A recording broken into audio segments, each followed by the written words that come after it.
وہ لوگ جو اللہ کو مانتے ہیں، جو نہیں مانتے ان کی تو بات ہی نہیں کر رہا. ہندو بھی اللہ کو مانتے ہیں، سکھ بھی اللہ کو مانتے ہیں، عیسائی بھی اللہ کو مانتے ہیں، یہودی بھی اللہ کو مانتے ہیں، بدھسٹ بھی اللہ کو مانتے ہیں، یہ پارسی بھی اللہ کو مانتے ہیں. یہ زیادہ تر تو مذہب اللہ کو مانتے ہیں نا. تو ان کے ہاں اللہ کو ماننے، اور لبرل جو مسلمانوں میں ہے وہ بھی اللہ کو بہرحال مانتے ہیں. مولویوں کو نہیں مانتے مگر اللہ کو مانتے ہیں. کہتے ہیں یہ مولوی درمیان سے نکالو، ڈائریکٹ اللہ کو مانتے ہیں، بس گاڈ ہے ٹھیک ہے. تو یہ اللہ کو اتنا مانتے ہیں کہ بس وہ ہماری ضرورتیں پوری کرنے کے لیے، اس کا کام ہے بارشیں برسانا، زمین سے تناور درخت پیدا کرنا، سوکھا چارہ کھلا کے گائے بھینسوں کے تھنوں سے دودھ نکالنا.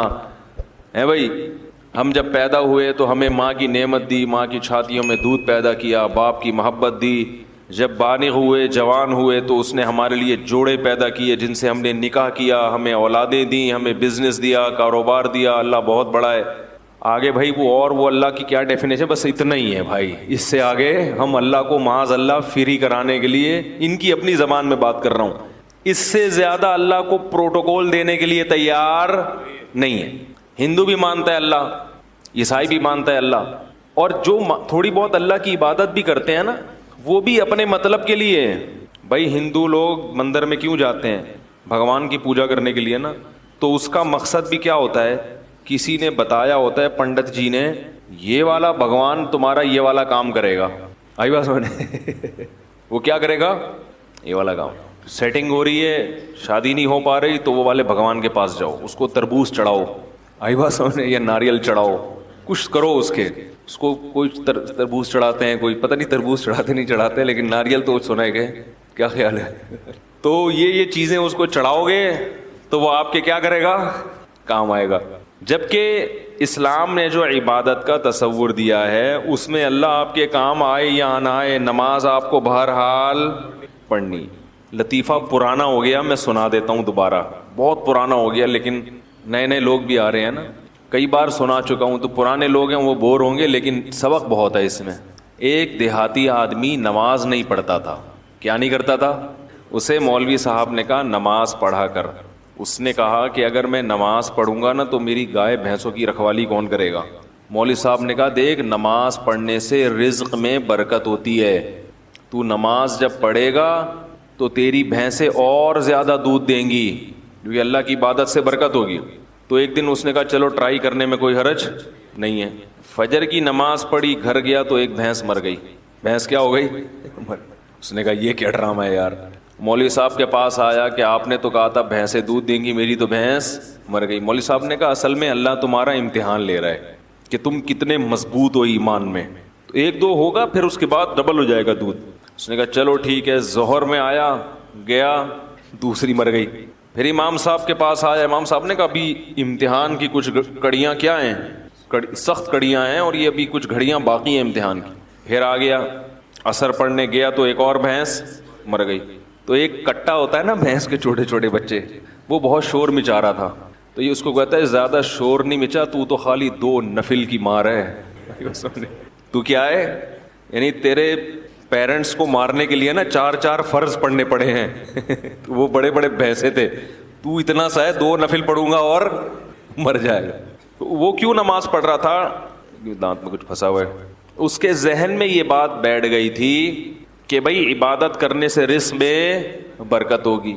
حالانکہ وہ یقیناً برکت ہوتی ہے، مگر عبادت رزق میں برکت کے لیے نہیں کی جاتی. وہ تو کرنی ہے، بھینس مرے یا زندہ رہے. فجر بھی پڑھنی ہے، ظہر بھی پڑھنی ہے، عصر بھی پڑھنی ہے، مغرب بھی پڑھنی ہے، اور عشاء بھی پڑھنی. کیوں؟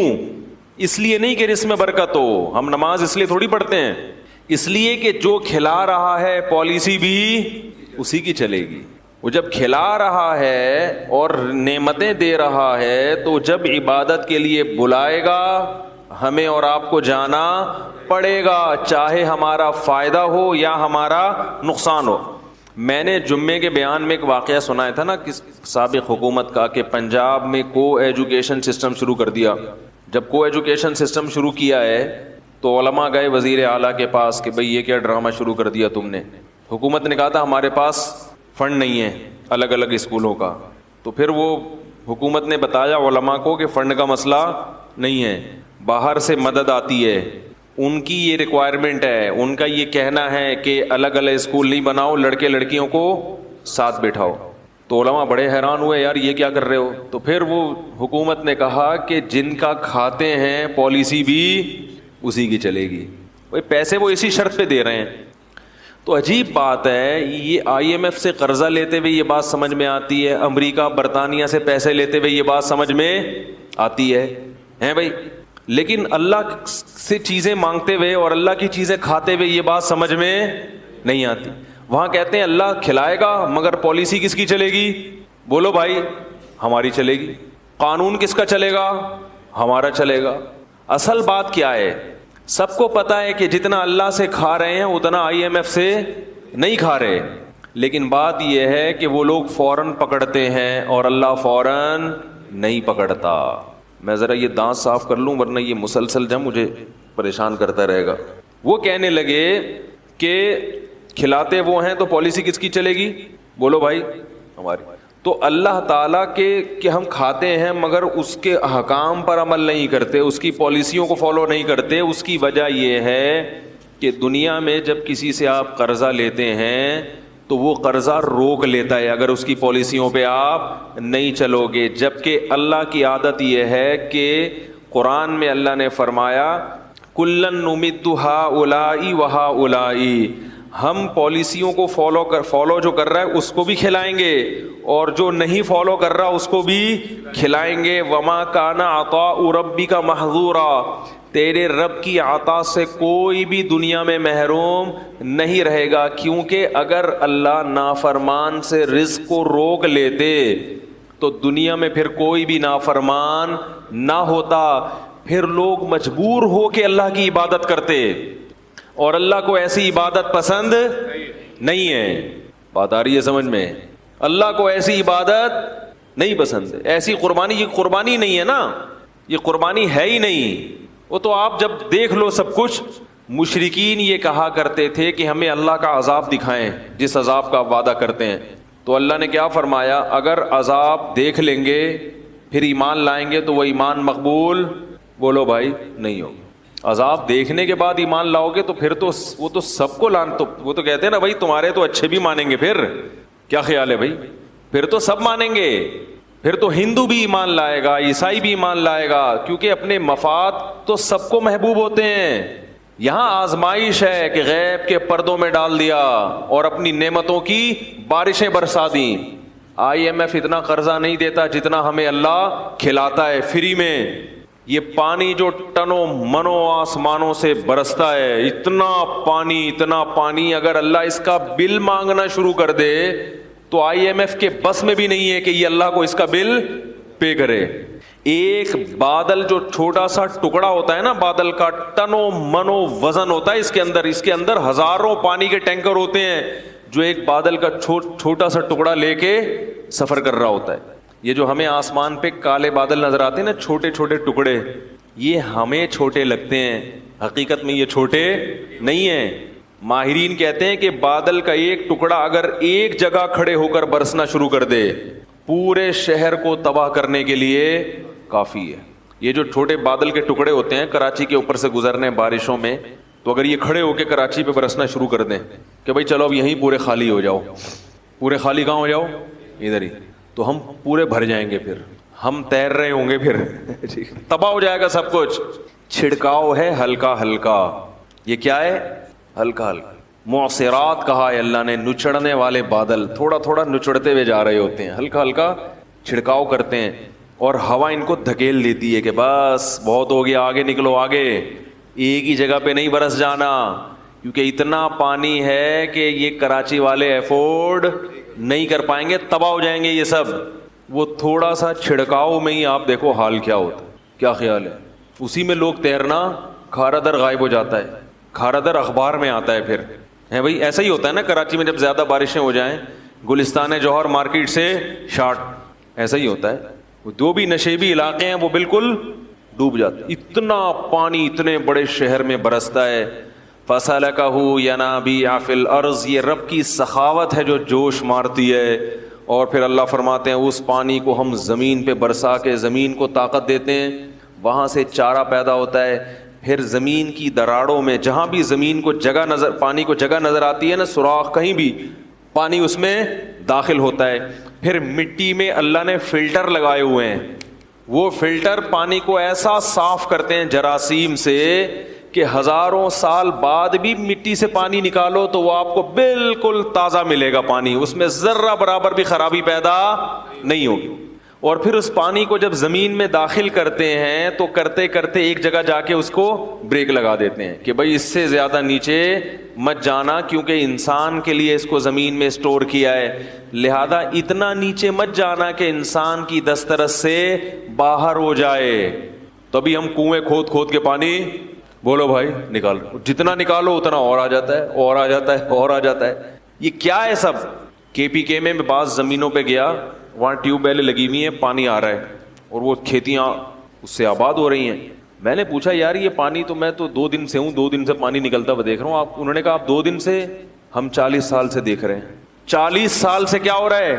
ٹیوب ویل سے مسلسل پانی نکل رہا ہے. تو پھر اس کے ہمارے ابا دادا بھی بتاتے ہیں ہم جب پیدا ہوئے تھے تو یہ پانی نکل ہی رہا تھا. اتنا پانی زمین میں. اور صوبہ سرحد جو ہے KPK وہ اونچائی والی جگہ پہ ہے, وہ نشیبی جگہ پہ نہیں. جتنا اونچائی پہ جائیں گے اتنا پانی زیادہ. عجیب بات ہے یا نہیں ہے؟ پانی کی تو صفت ہے نیچے جانا, لیکن کشمیر میں پانی زیادہ ہے اور کراچی میں کم ہے. حالانکہ کراچی سمندر کی سطح کے بالکل برابر ہے, لیکن سطح سمندر سے اوپر جا رہے ہیں تو پانی اور زیادہ ہوتا چلا جا رہا ہے. سوال پیدا ہوتا ہے پانی تو نیچے آتا ہے, اوپر تھوڑی جاتا ہے پانی. لیکن جتنی بلندی پہ, میں ایسے ایسی علاقوں میں گیا ہوں 7,000 فٹ بلندی, آکسیجن نہیں ہوتی وہاں پہ, سانس لینے میں دشواری, مگر پانی کے چشمے پہاڑوں کی نوک سے پھوٹ رہے ہیں, کیونکہ وہ بھی زمین ہے وہاں, اس کو بھی اللہ نے کیا کرنا ہے؟ بولو بھائی, آباد کرنا ہے اللہ نے. پہاڑوں کے اوپر پانی جاتا ہے اور بالکل چوٹی سے نکل کے نیچے بہنا شروع ہوتا ہے. اسی وجہ سے اللہ نے کہا ہم نے زمین میں دریا اور چشمے جاری کر دی.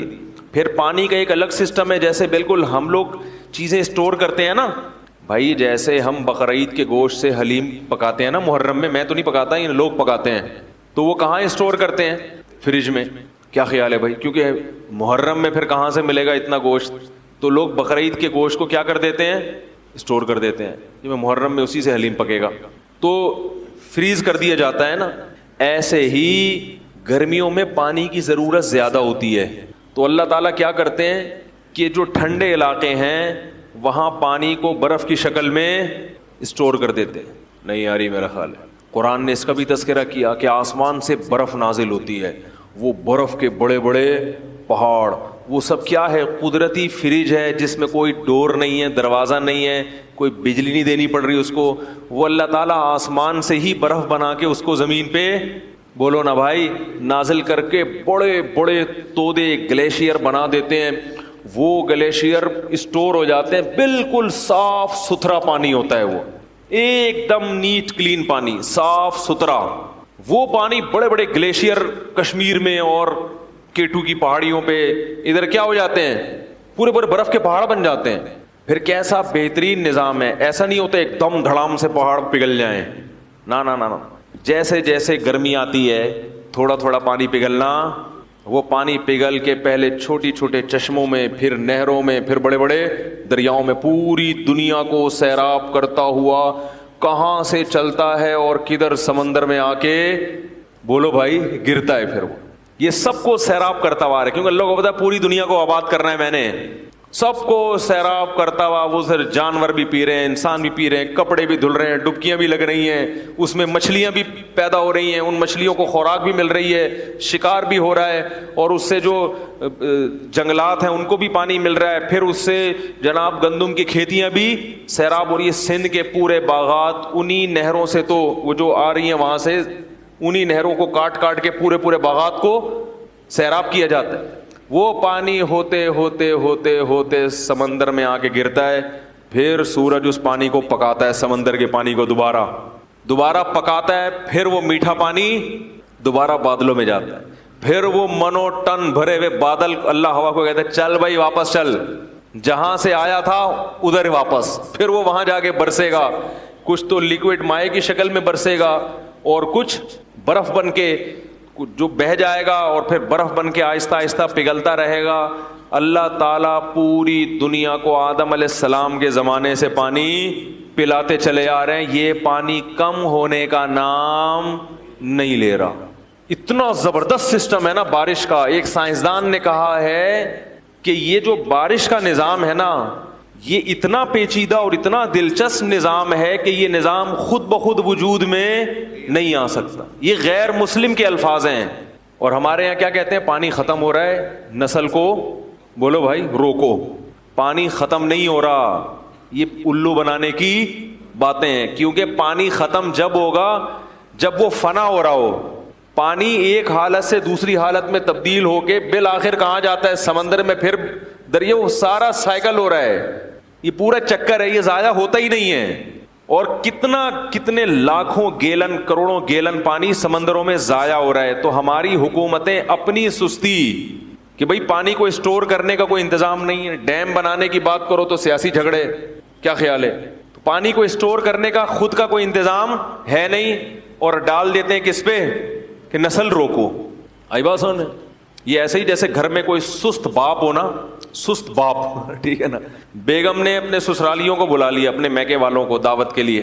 اب اتنا بڑا کولر رکھا ہوا ہے لا کے، کہا جا رہا ہے بھائی گھر میں 20 افراد آ رہے ہیں تو آپ ایسا کریں اس کو بھرنے کا انتظام کر لیں۔ تو آپ سستی میں وہ تو کولر بھرنے کے لیے تیار نہیں ہے، آپ کہہ رہے ہیں 20 افراد کے بجائے 5 کو بلاؤ۔ کس کو بلاؤ؟ 5۔ تو یہ اس لیے نہیں کہ پانی کی کمی ہے، یہ اس لیے کہ آپ کیا ہیں؟ سست۔ تو حکومت جب کہتی ہے نا کہ نسل روکو، پانی کے ذخائر کم ہو رہے ہیں، تو یہ حکومت اپنی سستی کس پہ نکال رہی ہے؟ ہم اور آپ پہ نکال رہی ہے۔ نہیں یاری میرا غلط بات سمجھ۔ تو اللہ کی طرف سے رزق برس رہا ہے، برس رہا ہے، ہم پانی بھی پی رہے ہیں۔ اگر ایک پانی اللہ روک لینا، خدا کی قسم IMF قرضے دینا چھوڑ دے، اتنا نقصان نہیں ہے، کھاتے پیتے پھر بھی رہو گے۔ لیکن ایک پانی آسمان سے برسنا ختم ہو جائے تو دیوالیہ نکل جائے انسانوں کا، لوگ ان ڈالر اور سونے اور چاندی کے سکوں کو بھول جائیں گے۔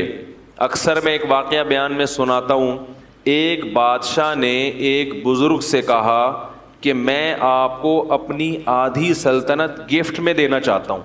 کس میں دینا چاہتا ہوں؟ آپ کو آدھی سلطنت مل جائے تو آدمی تو خوشی سے بے ہوش ہو جائے نا۔ ان بزرگ نے کہا کہ میری نظر میں تیری اس سلطنت کی قیمت مچھر کے پر کے برابر بھی نہیں ہے۔ بھائی کیوں بھائی؟ انہوں نے کہا میرے پاس جو نعمتیں ہیں نا، جو گاڈ گفٹڈ نعمتیں جو اللہ نے مجھے بغیر کسی محنت کے دی ہیں، ان نعمتوں کی قیمت تیری اس سلطنت سے زیادہ ہے۔ بادشاہ بڑا حیران ہوا، یار یہ دیکھنے میں تو فقیر سا لگتا ہے، کپڑے بھی دیکھو پھٹے پرانے، اور اس کے پاس اتنی دولت اور اتنا کچھ، اس کے پاس سرمایہ پتہ نہیں کہاں چھپا کے رکھا ہوا ہے اس نے، جو میری پراپرٹی سے بھی زیادہ ہے۔ تو بادشاہ نے بلا لیا، بادشاہ لوگ تو بڑے لالچی ہوتے ہیں نا، بھائی کہاں رکھا ہوا ہے بھائی؟ تو بادشاہ نے بلا لیا۔ تو بادشاہ نے کہا کہ آپ شکل سے تو اتنے مالدار نہیں لگتے، لیکن آپ نے جو یہ کہا کہ آپ کے پاس اتنی قیمت کی چیزیں ہیں تو یہ کہاں ہیں؟ بزرگ کو پتا تھا ایسے سمجھاؤں گا اس کی سمجھ میں نہیں آئے گا، مثال سے بات سمجھ میں آتی ہے نا۔ کیا خیال ہے بھائی؟ لوگ مجھے کہتے ہیں بیان میں قرآن حدیث کم ہوتا ہے، مثالیں ادھر ادھر کی زیادہ ہوتی ہیں۔ قرآن حدیث ہوتا ہے، اسی کو سمجھانے کے لیے مثالیں دی جاتی ہیں۔ خود قرآن اور حدیث میں اللہ کے نبی نے بہت سی مثالیں دی ہیں، عام انسانوں کی مثالیں دی ہیں، مچھر کی مثالیں دی ہیں۔ مثال جس کو ایگزامپل کہتے ہیں، وہ بات کو سمجھانے کے لیے، تو اپنی بات سمجھانے کے لیے نہیں، قرآن اور سنت ہی سمجھانے کے لیے۔ ورنہ قرآن تو پڑھ لیں آپ، سبھی پڑھتے ہیں، اس کو ڈیفائن کرنا یہ مشکل کام ہوتا ہے کہ یہ کس طرح سے لوگوں کے دماغ میں یہ بات اتر جائے۔ خود نبی نے بھی بہت سی مثالیں دی ہیں، اپنی بات کو سمجھانے کے لیے نبی کیا دے رہے ہیں؟ مثالیں۔ حالانکہ آپ بات کہہ کے خاموشی اختیار کر لیتے، لیکن آپ کو معلوم تھا کہ میں اپنی بات سمجھانے کے لیے بھی کیا دوں گا؟ مثال دوں گا، تو بات سمجھ میں آئے گی۔ تو اسی وجہ سے شاعر لوگ کہتے ہیں نا، مثال جو سلجھی ہوئی چیز ہے اس کو کیا کہتے ہیں؟ شاعر نے کہا ہے نا، خوابوں کی طرح تھا نہ خیالوں کی طرح تھا، وہ شخص ریاضی کے سوالوں کی طرح تھا، الجھا ہوا ایسا کہ کبھی کھل نہیں پایا، سلجھا ہوا ایسا کہ مثالوں کی طرح تھا۔ یہ شاعروں کے باولے ہونے کی ایک مثال ہے، یہ جو میں نے شعر پڑھا ہے نا، یہ بیٹھ کے قلابیں ملاتے رہتے ہیں۔ شاعر, سارے شاعر باولے نہیں ہوتے, ذہن میں رکھیں. ایک شاعر اپنی محبوبہ کے بارے میں کہہ رہے ہیں کہ پتہ نہیں کیا ڈرامہ ہے, سمجھ میں نہیں آ رہا, سمجھ میں آ ہی نہیں رہی ہے. تو کہہ رہے خوابوں کی طرح تھا نہ خیالوں کی طرح تھا. وہ شخص ریاضی کے, جیسے ریاضی کے پیچیدہ سوال ہوتے ہیں نا, اس قسم کی چیز ہے بھائی. وہ بیلنس بھی ڈال دیا ہے بھائی, سارے خرچے بھی پورے کر دیے. تو الجھا ہوا ایسا کہ کبھی کھل نہیں پایا, ایسا الجھا ہوا کہ آپ کھول نہیں سکتے اس کو. سلجھا ہوا ایسا کہ مثالوں کی طرح, لیکن سمجھ میں آ رہا ہے کہ بھائی یہی ہے میرے لیے. صحیح ہے. جب جان چھڑانے کی بات کرو تو ایسا سلجھا ہوا کہ بھائی اس میں کیا خرابی ہے. پھر آخر میں کہتا ہے شطرنج کی الجھی ہوئی چالوں کی طرح تھا. سمجھ میں آ رہی ہے بات؟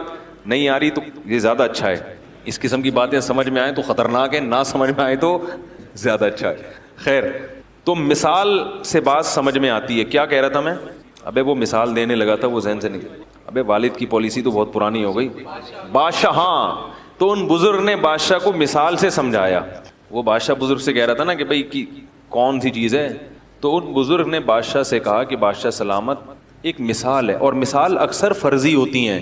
ان کو لوگ کہتے ہیں فرضی قصے سنا رہا ہے, تو فرضی بھی ہوتی ہیں کہ فرض کر لو تھوڑی دیر کے لیے تو کیا ہوگا.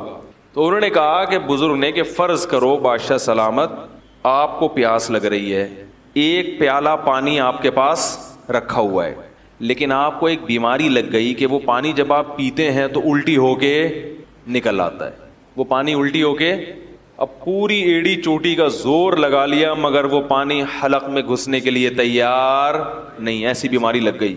تو بادشاہ سلامت آپ کیا کرو گے؟ بادشاہ نے کہا علاج کروں گا بھائی, الٹیاں رکیں.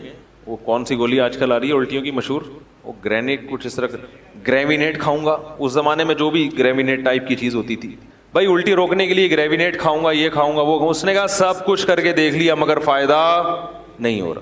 بزرگ نے کہا پھر ایک حکیم آتا ہے آپ کے پاس, تو وہ حکیم کہتا ہے کہ میں آپ کا علاج گارنٹی کے ساتھ کروں گا, لیکن شرط یہ کہ مجھے اپنی آدھی سلطنت دے دو, اس کے بغیر میں آپ کا علاج نہیں کروں گا, چاہے میری گردن اڑا دو. اور علاج شرطی ہے, اگر علاج نہیں ہوا تو میری گردن اڑا دینا. بادشاہوں کا کام تو پہلے یہی ہوتا تھا, یہ ہو گیا تو گردن اڑا دو, نہیں تو سمجھ رہے ہیں. تو بادشاہ نے کہا بھائی اگر اس قسم کا حکیم آئے گا اور مجھ سے آدھی سلطنت مانگے گا, تو بزرگ نے کہا اپنی آدھی سلطنت دے دو گے؟ بادشاہ نے کہا دینی پڑے گی بھائی, کیونکہ اس سلطنت کا میں کیا کروں گا کہ پانی حلق میں, بولو نا یار, اتر ہی نہیں رہا, کیا کرنا ہے اسی سلطنت, مر جائیں گے ویسی پیاس سے, اور تڑپ کے مریں گے. اس نے کہا چلو جی, آپ نے آدھی سلطنت اس کو دی اور اس نے کوئی ایسی دوا کھلائی, اب وہ پیالہ آپ کے حلق میں اتر گیا. اب اگلا پروسیس کیا ہے؟ پیشاب بن کے نکل جائے. اب وہ وہاں رک گیا, پیشاب بند ہو گیا, اب وہ پانی پیشاب بن کے نکلتا نہیں. اب کیا کرو گے؟ بادشاہ نے کہا بھائی علاج کریں گے. کیا خیال ہے؟ پتھری وتھری ہے, کیا چکر ہے بھائی؟ تو کہا علاج کر کے تھک گئے مگر وہ پیشاب نہیں نکل رہا, تو کیا کرو گے؟ وہی حکیم آیا اور کہنے لگا کہ آدھی بقیہ بھی دو گے تو کیا کروں گا؟ دوا کھلاؤں گا اور یہ پیشاب نکل جائے گا. بادشاہ نے کہا بھائی کیا کرتا, پیشاب سے تو مر جائے گا نا تکلیف سے انسان, یہ عذاب سے مرنے سے بہتر ہے کہ غریب ہو کے زندہ رہ لے آدمی. بادشاہ نے کہا اپنی آدھی سلطنت بھی اس کو دے دوں گا. بزرگ نے کہا یہ ہے تیری سلطنت کی اوقات, ایک پیالہ پانی اور ایک پیالہ پیشاب, اس کے برابر ہے تیری سلطنت. میرا رب مجھے روزانہ درجنوں گلاس پانی پلاتا ہے فری میں, اور پیشاب بنا کے نکال دیتا ہے فری میں. میرے رب نے مجھے جو نعمتیں دی ہیں وہ تیری سلطنت سے کئی گنا زیادہ قیمتی ہیں, لہذا میں تیری سلطنت پہ رال ٹپکا کے اپنے رب کو ناراض نہیں کر سکتا. کاش یہ بات ہماری سمجھ میں آ جائے, کاش سمجھ میں آ جائے. ہر آدمی رو رہا ہے, ہائے یہ ہو گیا, ہائے غربت, ہائے مہنگائی, ہائے یہ ہو گیا, ہائے یہ ہو گیا. ہم نے پریشانیاں دیکھی نہیں ہیں, سمجھ میں آ رہی ہے بات؟ اس لیے ہمیں ہری جب پیٹ بھرا ہوا ہوتا ہے نا تو پھر بہت زیادہ مزے کی سوچتی ہے انسان کو. آج غربت مسئلہ نہیں ہے دنیا کا, یاد رکھو. ہیں غریب وہ بہت تھوڑے ہیں, اور وہ بہت بڑے بڑے غریب بھی موجود ہیں, لیکن جو میجورٹی ہے ان کا مسئلہ غربت نہیں ہے, ان کا مسئلہ ناشکری ہے. اور اس ناشکری کا کوئی علاج نہیں ہے. جتنا بھی کھا لو گے, جتنا اچھا پہن لو گے, مگر پھر بھی منہ کیا رہے گا؟ قرآن نے مثال دی ہے نا، ان تحملہ یلہث او تترکہ یلہث، اللہ نے کتے کی مثال دی ہے کہ اس کے سامنے بوٹی ڈالو تو بھی زبان اس کی لٹکی ہوئی ہے، پیٹ بھرا ہوا ہو تو بھی زبان لٹکی رہے گی، اور پیٹ خالی ہو تو بھی زبان لٹکی رہے گی اس کی. یہ حال ہو گیا ہے. دیکھتے نہیں اپنے حکمرانوں سے سبق نہیں لیتے؟ 5 ارب ڈالر قرضہ واپس کروایا جا رہا ہے. باتیں ہو رہی ہیں واللہ عالم ہے یا نہیں، لیکن اگر یہ سچ ہے تو یہ کم ہے. 5 ارب ڈالر یعنی سوچنے میں آتا ہی نہیں ہے کہ کتنا ہوگا. ارے 1 ارب پتہ ہے کتنا ہوتا ہے؟ یعنی شروع کرو تو 100,000 سے 1 لاکھ، 100 لاکھ سے 1 کروڑ، 100 کروڑ سے 1 ارب، پھر اس کو ڈالر سے ضرب دے دو، پھر وہ کتنے 100 ڈالر، 100 ارب ڈالر. میرے بھائی ہم اور آپ تصور، لیکن ایسے لوگ بھی چاہتے ہیں کہ ہم دوبارہ آئیں اور مزید پیسہ. یعنی یہ وہ لوگ ہیں کہ اگر یہ 5-5 ہزار کے نوٹ کو چائے میں ڈبو کے کھانا شروع کرتے ہیں، خود نوٹ کھانا شروع کرتے ہیں، ان کی زندگیاں ختم ہو جائیں گی مگر وہ نوٹ ختم نہیں ہوں گے. کتنی بڑی عبرت ہے اس واقعے میں کہ اصل مسئلہ دولت نہیں ہے، ہوس ہے. جس میں ہوس ختم ہو جائے تو اس کو یہ بہت لگے گا جو نعمتیں ہم کھا رہے ہیں. یہ جو اولاد روکنے کی بات کرتے ہیں نا، ہوس کے مریض ہیں. یہ چاہتے ہیں ہم کروڑ پتی ہو جائیں، ہمیں ایک دھیلا بھی اپنی اولاد پہ خرچ نہ کرنا پڑے. اور جس کو سمجھ میں آ گیا کہ رازق اللہ ہے اور جو رزق ہمیں مل رہا ہے بہت ہے، وہ میرے بھائی درجن بچوں پر بھی پریشان، بولو بھائی، نہیں ہوگا. وہ نہیں ہوگا پریشان، وہ اس پہ بھی خوش ہوگا. تو یہ جو ہماری باتیں ہیں نا، یہ جب سمجھ میں آئیں گی جب دنیا کو کیا سمجھیں گے؟ مسافر خانہ، اور اللہ کی نعمتوں کی قدر کریں گے. یہ دماغ میں بٹھا لیں کہ ہم میں سے ہر شخص کو اللہ نے بہت سے بھی زیادہ دیا ہے. اللہ میرے شیخ کی مغفرت فرمائے، آخر عمر میں بیمار ہو گئے تھے، 78 سال کی عمر میں بہت شدید بیمار ہو گئے. ایسے بیمار ہو گئے کہ بس لگ رہا تھا کہ اب ان کی موت واقع ہو جائے گی.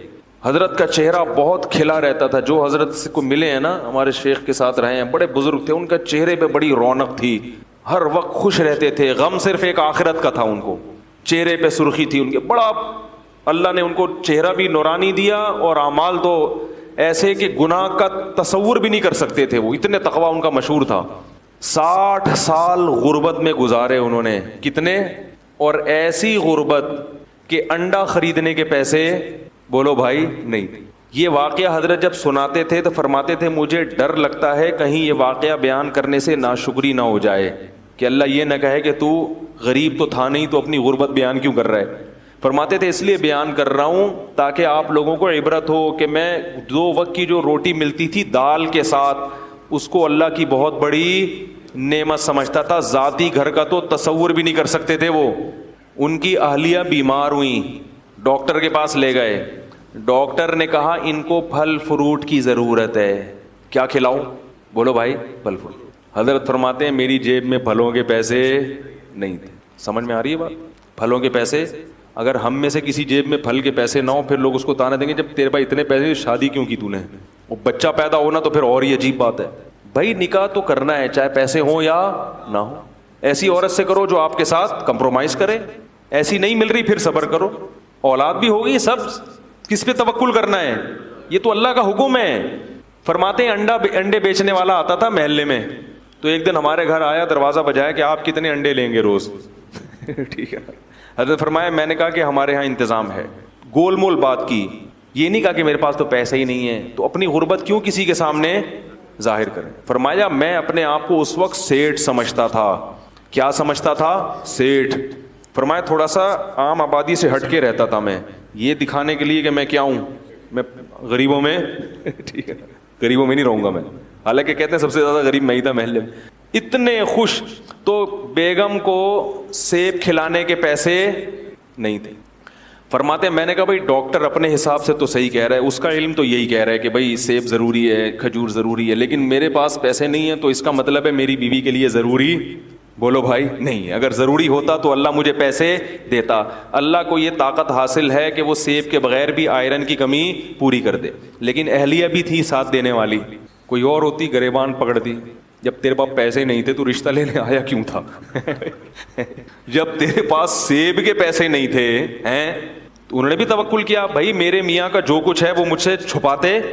ہاں جو کنجوس آدمی ہے نا, جو بیوی کو ترسا ترسا کے کھلا رہا ہے اور ادھر پیسے جمع کر رہا ہے, اس کا گریبان پکڑنا چاہیے. سمجھ میں آ رہی؟ اس کو تو کوٹنا بھی چاہیے, کیونکہ ایسے بھی کنجوس دنیا میں ہیں, خود باہر برگر بھی کھا رہے ہیں اور مزے اڑا رہے ہیں, اور بیوی کو چائے میں ڈبو کے پاپے کھلا رہے ہیں, کہہ رہے ہیں نبی کی بیویوں نے بھی اس پہ کیا کیا تھا, گزارا. اللہ پہ توکل کرو, اللہ بہت بڑا ہے. اس کو طبیعت سے کیا کرنا چاہیے, کوٹنا چاہیے. میں اس کی بات کر رہا ہوں جو کوشش بھی کرتا ہو پھر بھی رزق کے دروازے نہ کھلتے ہوں, وہ تو اللہ کی طرف سے ہے نا, وہ تو اللہ کی طرف سے. تو حضرت اپنی اہلیہ کی بہت تعریف کرتے تھے, فرماتے اللہ نے مجھے ایسی بیوی دی ہے کہ مجھے جنت کی حور بھی اس کے مقابلے میں پسند نہیں آئے گی. ایسے صاف کہتے تھے, کہہ رہے اللہ نے مجھے ایسی بیوی دی ہے. کیسا انہوں نے حضرت کے ساتھ کیا کمپرومائز کیا. حضرت فرماتے ہیں ہمیں تو پیسے ہی نہیں تھے, صبح ایک روٹی کھاتے تھے اور شام کو ایک روٹی دال کے ساتھ. کہا ایک دن ہمارے گھر میں مہمان آئے تو کہنے لگے یار جب بھی آپ کے گھر آؤ دال ہی پکی ہوتی ہے. ٹھیک ہے نا. حضرت فرماتے ہیں اس کے بتانے سے ہماری توجہ اس طرف گئی کہ ہم کئی دنوں سے دال کھا رہے ہیں, ورنہ ہمارا ذہن بھی کبھی اس طرف نہیں. اور فرماتے تھے یہ جو میں آپ کو واقعہ بتا رہا ہوں یہ صرف آپ کو سبق دلانے کے لیے. فرماتے ہیں اس حالت میں یہ نہیں سمجھتا تھا میں غریب ہوں, اور اب بھی یہ نہیں سمجھتا تھا کہ میں غریب تھا, کیونکہ اللہ نے مجھے 2 وقت کی روٹی دی عزت کے ساتھ, رات کو سر چھپانے کے لیے جگہ دی, اور ایک ایسی بیوی دے دی جو میرے ساتھ اس معاملے میں خوش ہے. تو فرمایا کہ بس اللہ نے پوری دنیا کی دولت سمیٹ کے مجھے دے دی. میں یہ سمجھتا تھا, خوش تھے. تو کہتے ہیں کہ ڈاکٹر نے کہا سیب کھلائیں, ہمارے پاس سیب کے پیسے نہیں تھے. تو فرماتے ہیں کہ ہم نے کہا بھائی ڈاکٹر اپنی لحاظ سے صحیح کہہ رہا ہے, اگر اللہ ہمیں دیتا تو آئرن کی کمی پوری کر دیتے, نہیں دیا تو اللہ ویسے ہی پوری کر دے گا کمی. اولاد بھی ہوتی رہی, حضرت بھی نسل روکنے کے قائل بولو بھائی نہیں تھے, اور ہسپتالوں کے قائل بھی, ہسپتال میں پیسے ہی نہیں تھے حضرت کے پاس. سب حضرت کی اولادیں ماشاءاللہ جوان ہیں, اللہ نے کثرت سے اولاد بھی دی, سب بچے پل بھی گئے, باہر ملکوں میں چلے گئے, اعلیٰ تعلیم بھی حاصل ہو گئی.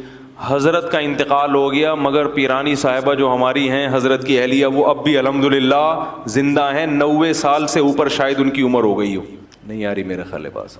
تو یہودیوں کی طرح کیلکولیشن کرتے رہو گے تو دنیا میں نہ سکون ملے گا, خود بھی پریشان رہو گے اور دوسروں کو بھی کیا کرو گے, پریشان کرو. تو حضرت کا انتقال ہو گیا مگر اب بھی بڑی اچھی صحت والی زندگی گزاری. اور حضرت کا بھی انتقال کمزوری سے نہیں ہوا یہ تھا حضرت کو شوگر کی بیماری ہو گئی تھی جو بڑھاپے میں ہو ہی جاتی ہے, لیکن حضرت اس پہ آمادہ تھے کہ بھائی اب مجھے دنیا سے جانے دو, میں میری عمر بہت ہو گئی ہے, اب مجھے زندہ رہنے کا شوق, بولو نا بھائی. حضرت فرماتے جب میری عمر 63 سال ہوئی نا تو پھر مجھے زندہ رہتے ہوئے شرم آنے لگی کہ 63 سال میں نبی دنیا سے چلے گئے, اب تم کیوں زندہ ہو بھائی. تو وہ شرما شرمی میں 78 سال کے ہو گئے. ٹھیک ہے نا, کیونکہ دنیا کو مسافر خانہ سمجھتے تھے نا کہ بھائی جانا تو ہے, اب 60 سال ہو 70 ہو کتنا ٹھہرے. حضرت فرماتے تھے کہ ہمارے جب بچوں کے بچے ہو جائیں نا تو مجھے ذہن میں آتا تھا اب نئی گاڑی آ گئی ہے, پرانی گاڑی کیا کرے گی, پلیٹ فارم خالی کرے. یاد رکھو آپ کے گھر میں جو بزرگ ہیں ان پہ یہ فارمولہ اپلائی کرنا نہ شروع کر دیں کہیں جا کے کہ آج ہم نے سنا ہے کہ 63 سال کے بعد انسان کو شرم آنی چاہیے, آپ تو 70 کے ہو گئے. یہ مطلب ہرگز نہیں ہے. ان کو یہ کہو کہ اللہ کرے آپ 100 سال جئیں. یہ ہم اپنے لیے بتا رہے ہیں, دوسرے کے بارے میں یہی کرنا ہے کہ اللہ ان کو, ہم لوگ نہیں کہتے تھے حضرت آپ 63 کے ہو گئے تو آپ کو جانا چاہیے, ہم یہ کہتے تھے آپ 100 سال سے پہلے بولو بھائی نہ جائے, بلکہ ہماری عمر بھی آپ کو لگ جائے. وہ ان کے اپنا ذوق یہ ہے, جو چاہنے والے ہوتے ہیں نا وہ کبھی بھی نہیں چاہتا کہ ہمارا جو جس سے ہم محبت کرتے ہیں وہ دنیا سے جائے. اس کی محبت کا تقاضا ہے کہ وہ کہے کہ آپ زندہ رہیں, آپ کی عمر ابھی اتنی نہیں ہوئی جانے والی. ہم حضرت سے کہتے تھے لوگ 100 سال میں جاتے ہیں, آپ 78 میں ایسی باتیں کر رہے ہیں, 63 میں ایسی باتیں کر رہے ہیں. تو جس کو محبت ہوتی ہے نا وہ اسی حساب سے سوچتا ہے. ایک شخص نے حضرت کو خط لکھا کہ حضرت مجھے ڈر ہے اگر آپ مر گئے تو میرا کیا ہوگا. حضرت فرمایا یہ کیوں نہیں سوچ رہے اگر میں مر گیا تو میرا کیا ہوگا. شیخ کے مرنے کے خیالات آ رہے ہیں. ٹھیک ہے, محبت کا تقاضا یہ ہے کہ آپ اپنے مرنے کا تصور کریں, جس سے محبت ہے اس کے بارے میں کہیں انشاءاللہ آپ نہیں مریں گے. کیا خیال ہے بھائی. تو میں جو اصل واقعہ بتا رہا تھا, تو جب حضرت کی پھر 60 سال کے بعد حضرت کے پاس پیسہ آیا ہے. سمجھ میں آ رہی ہے بات. 60 سال کے بعد کیا ہوا, رزق کے دروازے کھل گئے. جب اللہ نے غریب رکھا اس وقت بھی خوش, جب پیسہ دیا تو بھی خوش. پھر پیسہ خرچ کیا جائیدادیں بنانے میں, بولو بھائی, کوئی مکان اپنے لیے نہیں بنایا. فرمایا تمہارا مال وہ ہے جو حدیث میں آتا ہے نا, کھا کے ختم کر دو, پہن کے پرانا کر دو. پھر جو حضرت کی پگڑی تھی, ٹھیک ٹھاک مہنگی پگڑی تھی, گھڑی اچھی خاصی مہنگی پلاٹینم کی گھڑی تھی, گاڑی ایسی کہ ہٹو بچوں, میں نے اب تک کسی کے پاس وہ گاڑی, بولو بھائی, اتنی بڑی گاڑی تھی. کویت کا شہزادہ اس سے حضرت نے گاڑی خریدی تھی. شاید میں غلط بیانی سے کام لے رہا ہوں بھائی, جھوٹ تو نہیں بول رہا نا ممبر پہ بیٹھ کے. اور فرماتے ہیں جب میں پیٹرول پمپ پہ جاتا تھا تو ٹینکی فل کراتا تھا. یہ نہیں کہ 500 روپے کا گاڑی میں اتنی بڑی گاڑی رکھی ہوئی ہے, 50 روپے کا پیٹرول ڈال دو, پھر جب ختم ہوگا تو نیا ڈالنا. بھائی جب تم نے ہی چلانی ہے تو بھر دو اس کو. اس پہ بھی جان لوگوں کی کیا ہو رہی ہوتی ہے, جل رہی ہوتی ہے. یار ٹینکی بھرنے, ایسا نہ ہو کہیں گر جائے, ضائع ہو جائے کوئی. او بھائی جب تم نے ہی چلانی ہے تو بار بار پیٹرول پمپ کی ٹینشن سے بہتر نہیں ایک دفعہ فل بھر دو اس کو. یہاں بھی بچا رہے ہیں پیسہ. حضرت فرماتے ہیں جب میں لائن میں کھڑا ہوتا تھا نا پیٹرول پمپ, تو وہ ٹینکی بھرنے میں کافی ٹائم لگتا تھا. لوگ مڑ مڑ کے دیکھتے تھے, اس مولوی کو دیکھو اور اس کی گاڑی کی ٹینکی کو دیکھو. نہیں آ رہی میرا خیال ہے. خوراک پھر ایسی رکھی, پھر صرف سیب نہیں, اب تو سیب کے پیسے نہیں تھے نا, جب نہیں تھے تو بھائی اللہ اسی میں, جب پیسے آ گئے تو پھر جو حضرت کا ناشتہ تھا وہ آج شاید وزیر اعظم کا بھی نہیں ہوگا. بالکل ایسی ڈائٹ تھی جو بالکل صحت کے لحاظ سے مناسب. اس میں بادام تھے ناشتے میں, بوائل ہاف بوائل انڈا تھا, سیب تھا. وہ سیب جب یہاں ختم ہوتے تو ٹورنٹو سے منگواتے تھے. یعنی اگر پاکستان میں سیب کا موسم نہیں ہے تو دنیا میں جہاں ہے وہاں سے کیا کرو, منگواؤ, سیب کھانا ہے. اس پہ پیسہ کیا ہو رہا ہے, میں تبھی تو بیان میں بار بار کہتا ہوں گھر بنانے کے بجائے پہلے ان چیزوں کی فکر کرو, اس کے بعد گھر کب بھی بنا لو اگر پیسہ اللہ نے بہت دیا ہے. اسی وجہ سے حضرت کی فٹنس ایسی تھی, اتنی عمر میں بھی کہیں سے بڑھاپا نظر نہیں آتا تھا. ایسے خوبصورت جوان جب چلتے تھے نا, لوگ کہتے, کھڑے ہوتے تھے لوگ کہتے سنوبر کا درخت کھڑا ہوا ہے, ایسا قد تھا ان کا. چال ایسی خوبصورت تھی, آواز میں ماشاءاللہ جان تھی, صحت تھی. تو یہ جب حضرت کو بیماری ہوئی نا شوگر, پتہ نہیں چلا تھا. ان کی انتقال اس لیے ہوا کہ یہ شوگر ٹریس نہیں ہو پائی, سمجھ رہے ہیں, پتہ نہیں چلا کہ شوگر, اگر بیماری ٹریس ہو جاتی تو پھر 100 سال بھی جیتے وہ. لیکن بہرحال اللہ کی طرف سے موت ہے, کبھی اسی طرح موت آنی مقدر ہوتی ہے کہ بھئی بیماری ٹریس نہیں ہو پاتی. لیکن ان کو شوگر تھی تو وہ میٹھا بھی اسی, جو ان کی خوراک کا میٹھا زیادہ کھاتے بھی نہیں تھے وہ, لیکن جتنا کھا رہے تھے وہ بھی کھا رہے تھے. شوگر کا کوئی علاج کی وہ نہیں تھی, علاج ہی نہیں ہوا اس کا. لیکن اس حالت میں جب انتہائی کمزور ہو گئے, بالکل چہرے جو ہے نا وہ رونق جو ایک بیمار آدمی کا ہوتا ہے کمزوری سے, وہ رونق ظاہری طور پہ ختم ہو جاتی ہے, بالکل بستر سے لگ گئے, تو بھی زبان سے کوئی شکایت نہیں. جب ہم جاتے نا اس کے لیے عیادت کے لیے, تو فرماتے کہ میں کس منہ سے شکایت کروں کہ میں بیمار ہوں, میں کمزور ہوں. اللہ نے ساری زندگی اتنا اچھا کھلایا پلایا, اب اگر اللہ نے تھوڑی سی آزمائش دیتی ہے تو اس آزمائش کو بیان کرتے ہوئے شرم آتی ہے.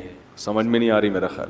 اب اس آزمائش کو بیان کرتے ہوئے, بھائی پہلی دفعہ زندگی میں, حالانکہ اس سے پہلے بھی بیمار ہوئے ہوں گے, کہا اللہ نے ساری زندگی کھلایا, خوب کھلایا. وہ کیا کھلایا, دال روٹی, اس کو کیا کہہ رہے ہیں, خوب کھلایا.